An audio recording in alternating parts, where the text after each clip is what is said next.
I'm Maria Menounos, and you're tuned in to AfterBuzz TV, the ESPN of TV talk. Now, let the buzz begin. Hey everybody, thanks so much for tuning into another episode of Black AF here at AfterBuzz TV. I'm your host, Breanna and Chienne, and I have AJ here. Hey guys, what's up? It's your girl AJ. Now, obviously, we have two very familiar but new faces here on the show. We have Scarlet Spencer, who plays Izzy, and we have Justin Claiborne, who plays Pops. Thanks so much for tuning in with us, guys. How are you today? I'm really good. Yeah. I'm phenomenal. For asking. Awesome. So we're going to dissect episodes 7 and 8, and the Barris family is on vacation. They finally landed. They're in Tahiti. And to start off, AJ, tell us what you thought about episodes 7 and 8. Okay, well, I thought the episodes were really good. I think we finally seen a fun side of the family. They was more cohesive, but kind of doing their own thing, but more together. And Joya finally got the book together, so I'm excited to talk about her little book deal. And yeah, it was a good episode. I like how it ended. What was it like filming the vacation scene, guys? It was so much fun. It was crazy that we got to film in Fiji. That was crazy. Yes, Fiji. I don't know thought why it was going to be like a green screen or like they were going to build a set, but then they were like, "Hey, your passports are good, right?" Yeah, legit. They flew us there, first class. It was amazing. It was top of the line experience. It was like a dream come true. We got spoiled. Yeah, definitely. What was your favorite? What was your favorite part? Being there on a vacay. For me, it was. Oh, sorry. No, go ahead. Okay. For me, it was getting to see. Okay, because the whole family was always with each other, so the fact that we got to connect and really bond with each other more was really amazing. And also jet skis. Jet skis were epic. Oh, that's jet ski. Nice. We went like 60 miles per hour. It was pretty crazy. What about you, Scarlett?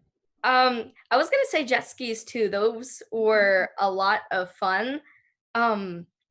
But there were only 2, so like we each got to drive one. But eventually I got on Justin's and he can't drive. I did. So it's just like the golf cart, basically. I just scared the crap out of her because we were going full speed on the jet ocean. Because like the waves are like ramps, so you're like ramping the jet skis. Yeah. Who fell in the water? Did anybody fall in the water? Yes. Someone hurt. No, not me. I didn't. Oh my gosh! I remember I turned really fast. Like okay, we only had 2 jet skis, so like when you turn really fast, like waves go splashing onto the other jet ski. So I got like this far away from one of the other jet skis. I was going really fast. It was probably I was steering.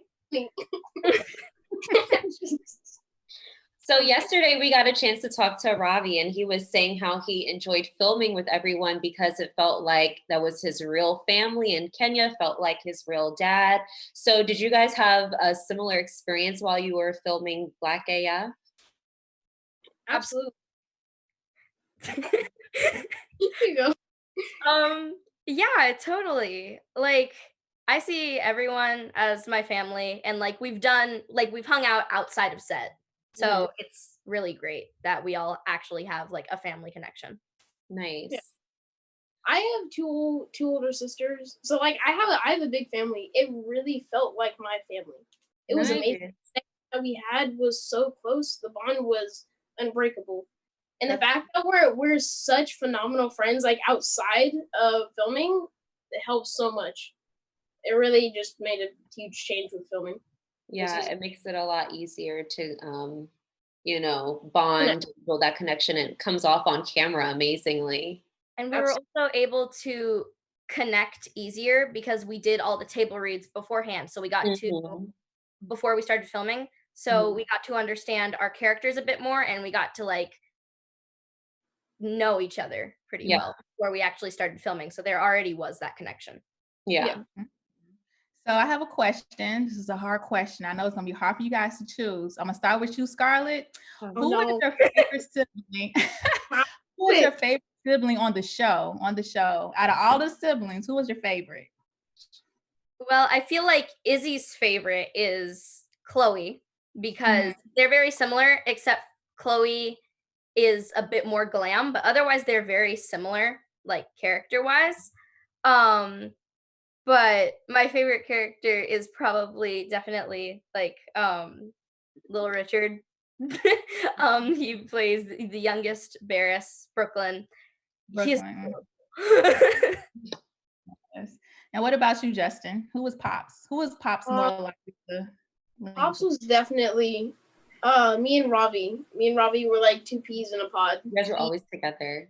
Yeah. We got in, okay. If Robbie got in trouble, I got in trouble. It's like we have this connection. It's insane. Ooh, I remember like whenever we're like messing with our dads, not dads, oh geez, with our dad. I remember on set, me and Robbie were messing around. We're having a Nerf gun war, and we accidentally shot Chienne in the head with a Nerf dart. How did that play out? You got to give us a nice Kenya Barris story with that. I remember looking at his face. He looked so confused. He was looking around the room. He looked at me. He was like, we all laughed. It was really funny. It was cool. But me and Robbie were super close. That's definitely Pop's main man. Dope. So now that the first season is over, I'm going to start off with you against Scarlet. What are your hopes for Izzy's character because we put positive vibes out here at AfterBuzz TV, when you guys come back for a season 2, what are some things that you hope for your character? I definitely hope to see Izzy now maybe show more emotion than just straight up I hate you. I agree. So maybe show more emotion. But I still definitely loved playing like the evil character that everyone is like scared of and is the boss. So that was really fun. What about you, Justin? Since Pop's boss moment, he'll definitely respect and stuff. I really want him to I want him to be like more included with everything that Scarlet and Robbie do. I definitely want him to be, obviously Scarlet and me are never gonna be like equal like with Pop stuff because she's always gonna be the boss no matter what. But I definitely think I'll have more leverage now. I'll be good. Nice. So speaking of the characters, how much of your character is like you guys in real life? I'll start with you, Justin. Are you and Pop similar in real life? Okay, our differences. I'm definitely more like an adventurous and risk-taking person than Pops is. One thing that we do have in common, a lot in common, we research everything to the finest point. It's like, or at least to like make sure that we're doing things right or are safe. Okay, what about you, Scarlet? Izzy and I are definitely very similar. Like, I do not like being bothered. I definitely don't think I'm as like cruel as her. That's good to know. But we're both very like hard-headed and definite on like what we want and like have a very set like goal or perspective. But I mainly like I got a lot of Izzy from my brother because my brother is a lot like Izzy. Like every stereotypical middle child, every stereotype that you can put on a middle child is Izzy. Oh wow, so you were able to channel your brother basically to help you really get into the role. Yeah, because even a lot of my family were like, some of the facial expressions you did on that show just reminded me of Matthew. That's cool. So Justin, I know that aside from Black AF, you worked on a Marriage Story. Yeah. And they won an Oscar just like last year. So how does it feel to be a part of a project that is so monumental in the industry with the Oscar win? What's that like for you? It was absolutely amazing. And the whole process of filming that was really cool. And Scarlett Johansson is amazing with kids. I mean, yeah, obviously, but she was so nice. It was, the whole process was amazing. It really is so like eye-opening and so cool to know that that won awards. It was kind of unbelievable. It was really cool. Yeah. Yeah. I know that must have felt like everything, just like butterflies and joy and like, oh my God, I'm sure it makes for both of you being able to be a part of projects outside of Black AF and knowing how far your careers can go. And because this isn't the first time you guys have worked with Kenya Barris either. You've done some things on Blackish also, right? Yeah. I got to play a younger Rashida on. Yes, you did. I was like, I know she was on Blackish. I watched every single episode and I could not remember which character. Yes, yeah. I was on a Halloween special. I actually, we went into a haunted house. I ran into a bush and I was like, it's fake. So That fake. was you? Freaking out. Yeah. I was like losing my mind. It was really funny. I remember all my friends tuned in. It was hilarious. That is hilarious. Yeah. That's fun. So, question. So, if you could tell fans anything about you, what would you want them to know about you? I'll start with you, Scarlett. Definitely that it takes a lot of work to get to this point. Like, I know a lot of people think it just happens instantly. Like, I want to be in, I want to act, and then it happens overnight. But like, I know for me and for a bunch of other people, it takes like many, many years. So you just have to continuously work on it because it doesn't just happen overnight all of a sudden. Mm-hmm. Yeah, with what Scarlett said, it's really, I mean, hard work beats talent when talent doesn't work hard. That's the saying that my mother always told me, and I've always kept close to my heart. It's you really have to work hard in this industry. You can't slack, or else you get pushed back. Oh dang, that rhymed. That was amazing. Bars. Bars. It was, this whole acting thing really changed my life and made me see the world differently. It's really weird, like thinking back when I used to watch TV as a kid. I thought that all of that was real. Like knowing that this is all like fake, not fake, because acting is not fake. It's just completely different. It's very eye opening. Mm-hmm. Well, while you were there on vacation, a really big part of episodes 7 and 8 was this whole theme of vacation war and Kenya, your dad, basically trying to make it perfect, and he wants recognition for all this stuff. So as his kids, where do you think he's coming from with that mindset? Why do you think it's so important for his kids to idolize him? Because you definitely, like, especially in a big family, I'm sure that you would want recognition, especially in a big family where we are all very privileged. You would definitely want recognition for being able to provide and to be able to do all of that stuff for them. So I feel like you definitely would want recognition, but all of us are so used to it that we don't really give him like all the recognition that he deserves. Very true. Yeah. I feel like he feels like he's unappreciated, and he makes that very clear. Like, for example, him working in the middle of the living room. That's a little much, but I think it's funny. It's, I think we definitely, I mean, even though it's silly, I think we should thank him every now and often. Well, that sounds weird, but you know what I'm talking about? Yeah, definitely. Yeah. Yeah, it's definitely a practice that I'm sure he wants his kids on the TV show, but in real life, you always want to show appreciation for your parents too. Well, we want to definitely show you guys appreciation for coming on with us and doing this chat. We really hope you're staying safe.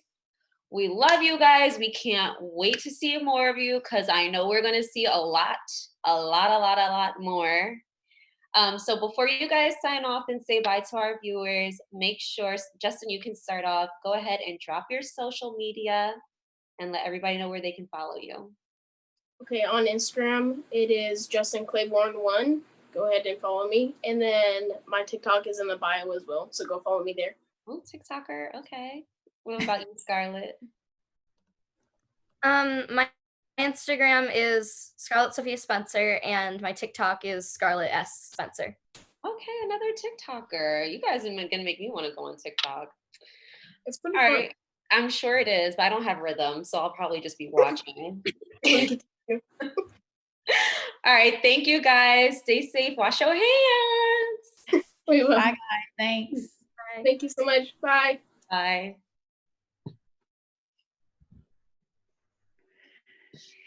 Well, they are so Okay. adorable. They're so cute. I love can't wait to them. pop some kids out and just throw them into the industry. They're amazing. All right, so let's start off with this whole PJ thing. It's a big deal. Here we are, peacocking again with the biggest peacocker ever, Kenya Barris. And his kids could care less about this private jet. Why do you think that they should have been more grateful? Like, would you have wanted them to be more excited and going crazy? Honestly, yes. Just because if I'm paying for it or I'm, trying to not impress, but show them a good time, I would want them to be grateful. But it's like Joya said, they're used to it. Yes. So it's kind of like if they wasn't used to it, they would have been running around in private jet acting crazy. She was like, it's fine that they're just relaxed. That means they're used to that treatment. So yeah. But they could have still been grateful though. Yeah, They didn't have to experience, you know what I'm saying? So yeah, because they don't have to show that they've never experienced anything before, but you can still at least pretend that you're having a good time, especially if you know the type of dad that you have. Yes, yes. Chloe brought Marquis, and it really took a toll on Drea. Did you feel bad? How did you feel about the whole Drea, Chloe, Marquis triangle thing? I understood her. I felt where Drea was coming from. It's kind of like I'm used to being with my sister all the time. It's kind of like the best friend thing. When your best friend gets a boyfriend, and you're like, well, what about me? I feel left out. And it was a family vacation. Technically, Marquis was imposing, and nobody wanted him to come in the first place. So technically, it was a surprise. It also showed, I don't want to say insecure, but it just shows how much Drea looks up to Chloe, because it got to a point where she was doing a whole bunch of wild stuff just to step out of her comfort zone so she can gain acceptance from her.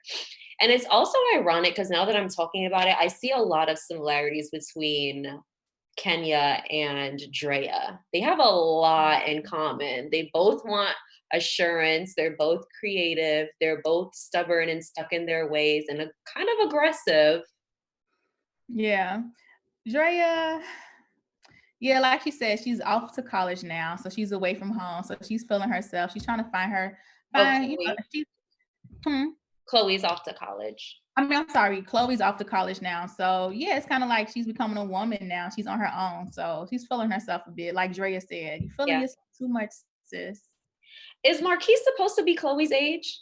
Because that man looks old. That is old. I think he may be older just because I think she switched her stuff around for him too, like her major. She found out what he was doing. So he may be a year or two older than her in college. He looks like he should have been casted as Kenya's brother. Girl, okay. Look. Are we gonna talk? Can we talk, since we're on Marquis, can we talk about this bisexual thing? Do you think he's bisexual? Go ahead, because you want somebody in my show to I asked you, is he bisexual? What do you think? Okay. What vibe did you get? The fans want to know. The fans want to know. The fans want to know. They want to know. What do you think? Okay, I don't think he's bisexual. I think he is a typical Pasadena guy. I think he's just super secure in his sexuality to where he might not realize when he's saying or doing something that's kind of suspect. And then you have to remember, Kenya, he's from Inglewood. So anything that goes against the grain with what he experienced growing up, it's gonna seem, is this guy, you know? What do you think? Do you think he is? Like you said, I guess it depends on where you're from. So I got I'm like, okay, maybe he is. You Because want somebody to when they was on the beach, and remember they was talking about the man or the artist, somebody came out and he was like, oh, he's bisexual. Like he made a point, like he mentioned, I think it's cool. I mean, it came out of nowhere though. So it was just funny that he said that out of nowhere, and they was just talking about it, amongst themselves, the sisters. Yeah. I don't know, but like you said, he could just be comfortable with himself, just having fun with the boys. Because that's the same way you thought maybe Drea liked girls, and then she was just hooked up. Listen, I'm just listening to what they are saying. Okay, this is what they're saying in the script. I'm listening. I'm making my own clues. Coming to my own conclusions. What did you think? Okay, so they get to Fiji and they're at the resort and they make the comment about being the only Black family there.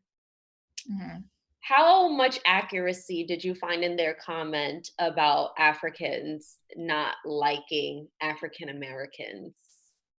Did that stand out to you? I've heard that before.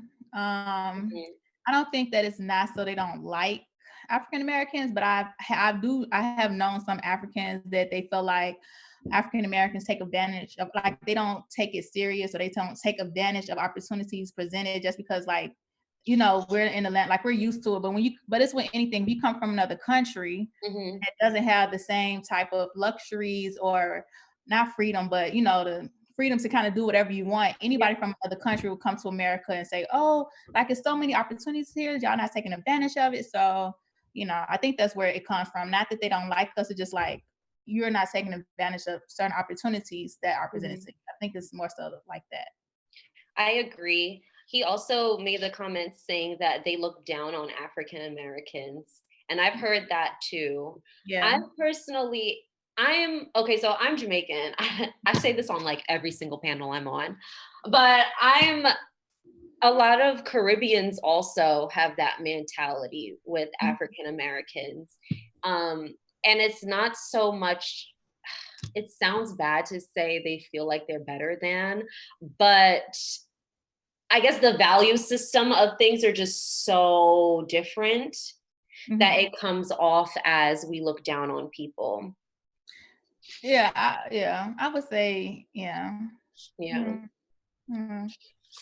What?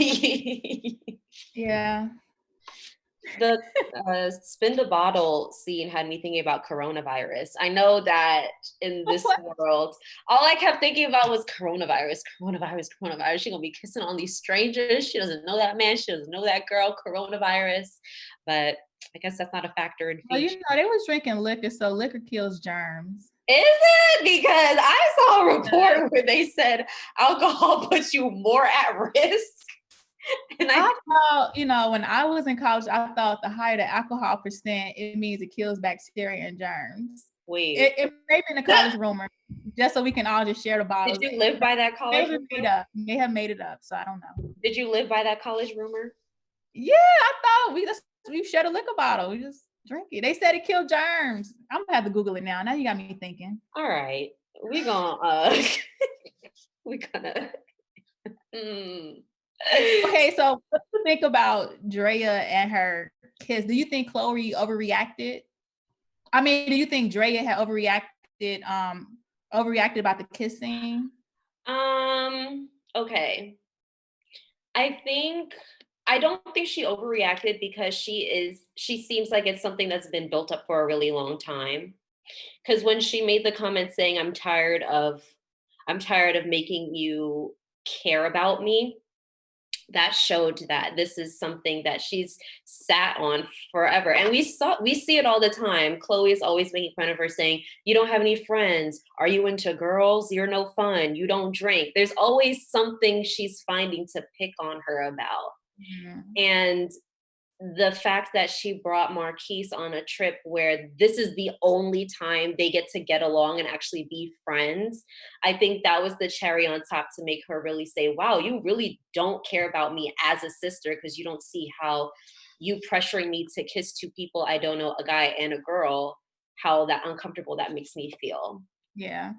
You know what? I'm thinking now that had happened. May have been not a setup for Chloe, but I think Drea she expected Chloe to say no. Like, I think she, even though she wanted to be a part of it and do the things, I think she was expecting Chloe to say, no, don't do it. Like, she wanted that protective older sister vibe from her. And I think she, like you said, she was a bit disappointed when it didn't happen. It came off as, oh, you don't care about me. Why would you let your younger sister just do anything with her life? But I don't think Drea recognizes that that's Chloe's life. So if Chloe's doing that, she doesn't see anything wrong with it. But Drea and Chloe, they are so different that, you know, like they value different things. They like, there's totally two different people. So what's okay in Chloe's world, it wouldn't be okay in Drea's world. Yeah, that also caused a lot of the tension that they have between each other, because Chloe feels like Drea is so judgmental. But I also kind of feel like Drea set herself up for disappointment, because this is your sister and you know how she is. And so for you to set an expectation for her to step up and say, no, it's okay, you set yourself up for that disappointment, because you know Chloe isn't that person. She brought you out to have fun. So why is she going to tell you to stop? Right. No, that's definitely true. So like you said, I think Drea, she just had she had an idea how the night would go in her head. And like you said, she was a bit disappointed that it didn't happen. Yeah. I agree. So they get to this private island, and it's a nice family time where everybody's finally together. I was kind of disappointed in Joya for making it a work trip. I'm not gonna lie. Even though she justified it by saying, well, Kenya's always doing work trips, I don't feel like that's fair. Yeah, but okay, in the real world, it wouldn't be fair. But in their world, and being what she said, that he always does it, and they're always in competition with each other. It's kind of like whatever you do, I can do it better. Just like when Joya ghosted Kenya, he said, "Oh, I wish I would have did it first." Like, what? Why would, they're just always, they're like, well, if you can do it, I can do it better. They have that type of relationship. So in the real world, it wouldn't be okay for you to schedule like work while on a vacation. But in the Barris's world, it was normal. If he does it, then she's like, well, I can do it too. I feel like even in the Barris world, because they're coming from such a shaky place, because they left off from that argument about Joya and her career, and this vacation was the vacation to fix their marriage. So even if my husband is always doing work while we're on vacation, those are just random vacations. But if this is a vacation where the purpose is to fix and work on our marriage, I'm not going to purposefully say, oh, well, now this is my time to do to him what he keeps doing to me. First of all, that's toxic. And it's not fair to anybody. Yeah. You know, Joya, she's passive aggressive. Very. And she likes to one up Kenya. She wants to one up him and things, just because I feel like Joya is just trying to find her way again. Like, I feel like not that she lost herself, but she did kind of lose herself. So now it's kind of like, well, I'm trying to, get my power back. I can do it. I can do what I want. What are you going to say about it? Like, she, even on the trip, she's like, I'm just relaxing. Okay. Like, just please, I need time for myself. So I think she's feeling herself. She's feeling herself because she knew she had to work. And that's why. That's exactly why. But they had a moment where they were at the beach and she made the initiative to do the truce. I thought that was a pivotal point where I'm like, okay, everything is going to do a 180 and they're going to be all right. And then she almost drowns.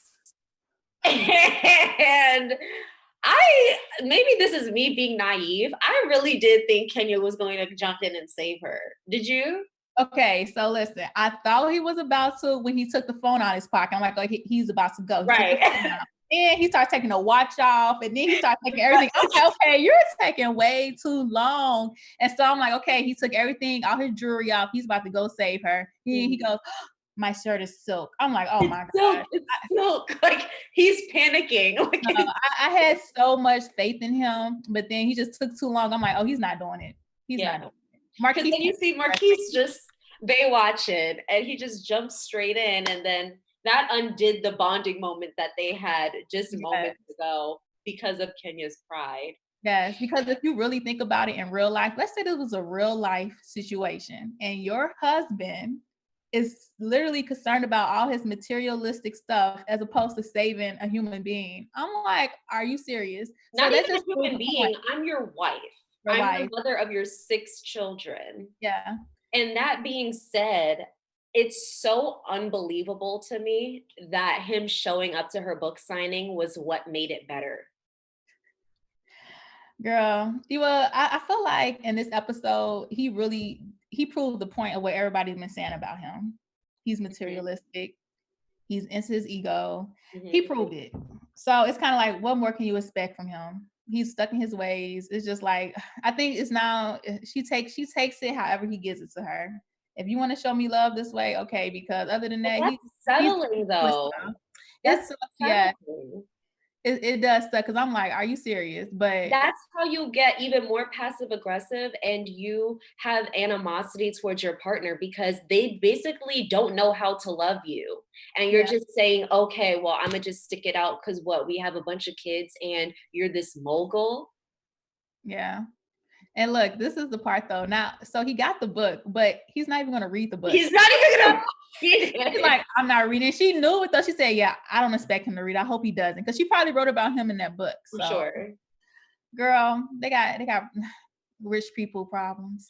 So, but if you were in Joya's situation, what steps would you take to, I guess, fix the whole drowning situation and seeing him validating basically what you already know about him? What steps would you take if you were Joya? To rectify the situation? Yeah, in real life. Oh, in real life, he gonna have to prove something to me. I don't know what it is, but I'm gonna need you to prove your love to me because that you didn't prove it. You was about to let me die. So he has a lot of making up to do. I'm not sure exactly what, but something. I don't know. I don't even think counseling will work for them. Because honestly, if they go to counseling, I don't even think they will hear each other. I think both of them they're so into themselves that it's kind of like she's into herself, he's into himself. Yeah. And they both lie. That's the thing. Yeah. They both lie. They're both petty. They both want to get the attention from the kids. They want to take credit. Like, girl, they are made for each other, okay? I feel like they are both the same person. Keven is just a little bit. Yes, I was just thinking that they are made for each other, but that doesn't mean that they're good for each other. Because I know that if I had a guy that's exactly like me, copy and paste, there's no way we're gonna work. I love myself too much. I can be materialistic. I can be very demanding and needy and a crybaby, but still really tough. And I can't have my man be that like that too. We need to balance each other out. Yeah. Girl, I feel like now they're just a power couple. You know, some people marry for love, some people marry for money. Yeah. And hey, I don't know what they're married for anymore. I kind of feel that. Not gonna lie. The image.